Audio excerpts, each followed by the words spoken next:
Hello everyone and welcome to the final round of the candidates tournament. It's no longer a mystery regarding who will challenge Magnus Carlsen in November. It is of course Nepomniachtchi, but there's still one more round to go, and it's pretty much unlike any other tournament, because in every other tournament, getting second place or getting third place kinda is a consolation prize, but there's also better money, of course. But here in the candidates tournament, it's kind of all about that first place. But still, this is a very nice game, so I decided to show it. From the final round, Ding Liren against Nepomniachtchi. Ding had a terrible first half of the tournament last year, but now he improved drastically, as he already won 2 of his previous games, and if he can take one more win with the white pieces, could go a long way. At least, not to lose rating.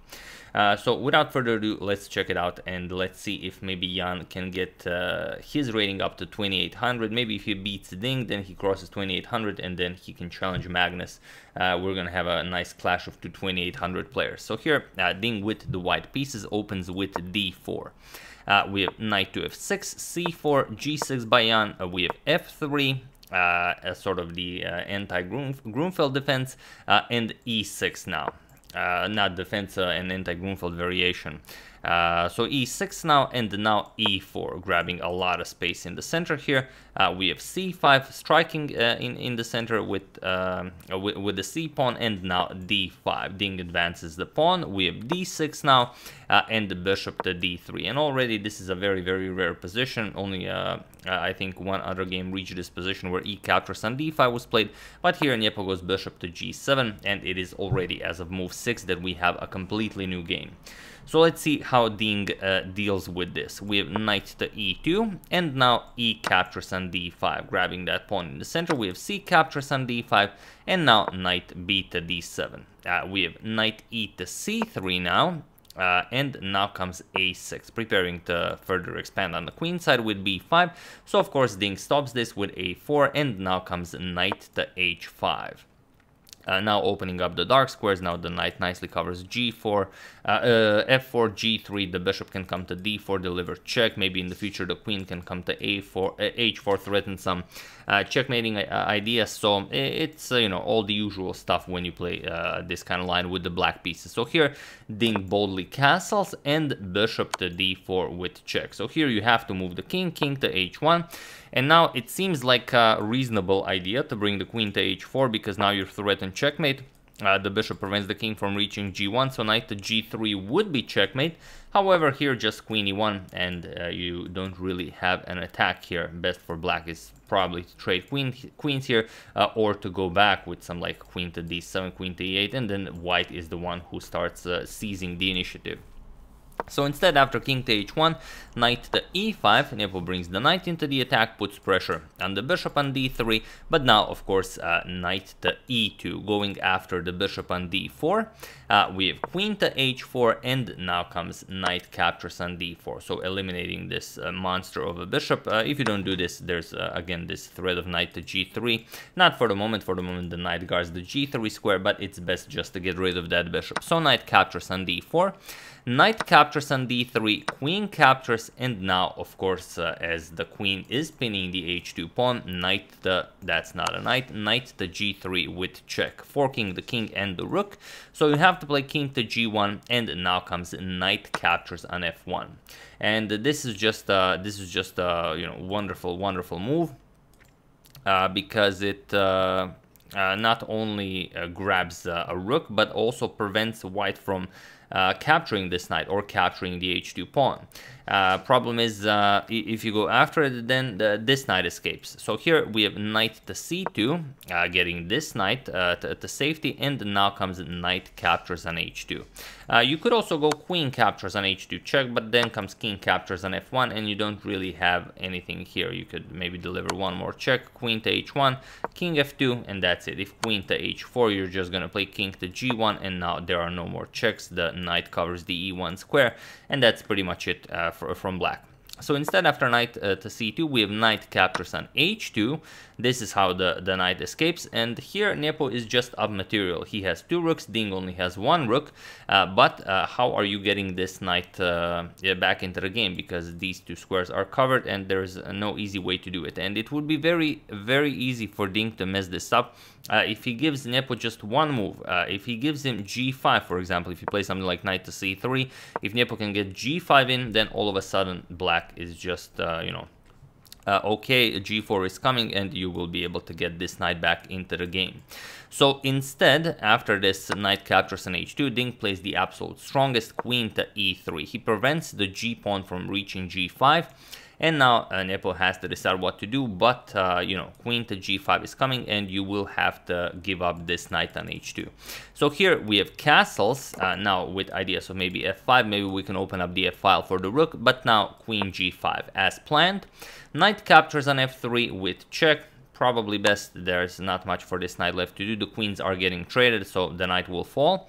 G captures, and now queen to H3, keeping the queens on the board, and maybe you can still open up the position somehow. The problem is that black does have two rooks and the bishop, but they're doing absolutely nothing here. And here, while the F3 pawn is under attack, if Ding defends it with something like king to F2, then F5, and all of a sudden black's position comes alive. So Ding says, nope, your pieces are completely undeveloped. We're just going to play bishop to F4. We're going to develop a piece, offer you the F3 pawn, and now if you grab it, you're just going to be so behind in development that I don't think you will be able to recover. And other than capturing on F3, there really isn't a better plan here. For example, F5 here can just be met with bishop captures on D6, and now this rook will not really be all that impressive. If you go, for example, rook to F7 to keep an eye on the F file, queen to D8 check, and that's just a terrible position for black. King G7, knight can come to D2, and you will never break through here. Captures, and okay, you could go for something like this or queen captures, but there is no attack here. For example, bishop to E5 check, and you're just getting checkmated. King to H6, queen to G5 check. There are many options here. So instead, after bishop to F4, Ding decided to capture on F3, and now comes knight to D2, attacking the queen, and now the rook can happily join the rest of the pieces. And here we have F6, which brings us to our first pause the video moment. So feel free to pause the video here, and how do you counter this F6 idea by Nepo while I give you a couple of seconds.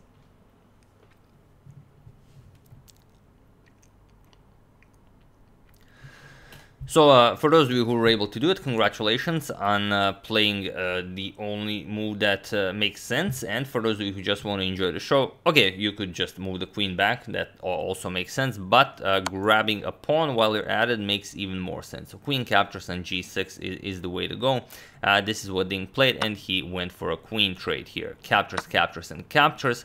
And now bishop to G4. Nepo brings the bishop into the game, and now just knight back to D2. And now the problem is, how are these rooks getting into the game? We have bishop to E2, first remaneuvering the bishop to D3. We have king to F2, bishop to D3, and now knight to E1, chasing the bishop further back. We have C4 now, defending the bishop, and now comes bishop captures on D6, grabbing that pawn. And now white has a really strong passed D pawn. We have rook F to E8, and now comes knight captures on D3. C captures and bishop to C7. There is nothing you can do against the D6, and then when this bishop pawn battery is created here on C7 and D6 squares, the rooks will be completely helpless against it. So king to F7, we have rook to A3. Time to activate the rook. We have rook 8 to C8, and now of course D6. We have king to E6, and now comes rook captures on D3. We have king to D7, now comes knight to C4, with the idea of knight to B6 check, just winning material here. So here Nepo played rook captures on C7, but now, just for fun, feel free to pause the video again and find the quickest way to victory while I give you a couple of seconds.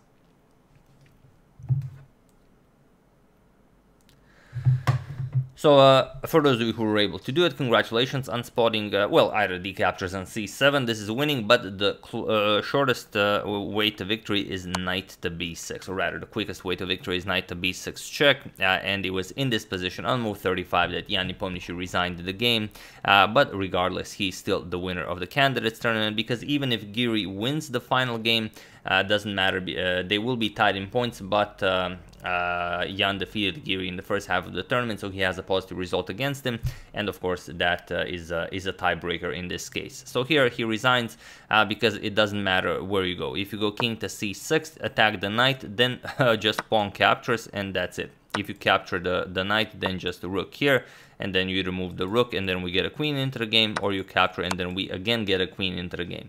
Or after knight to b6 check, you could just move the king to d8, but that's you know, the position that we already discussed, just knight e5, and white is up a knight, and this is unplayable for black. You're also losing the f6 pawn, so there's that.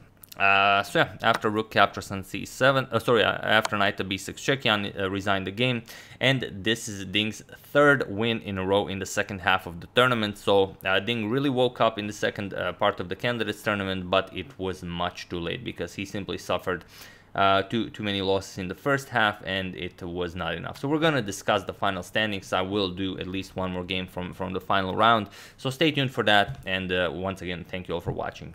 I would like to thank Tiberio, Craig Wall, Charlie Hughes, happy birthday Chrissy, and John McNabb for a contribution to my channel. Thank you a lot, I really appreciate it.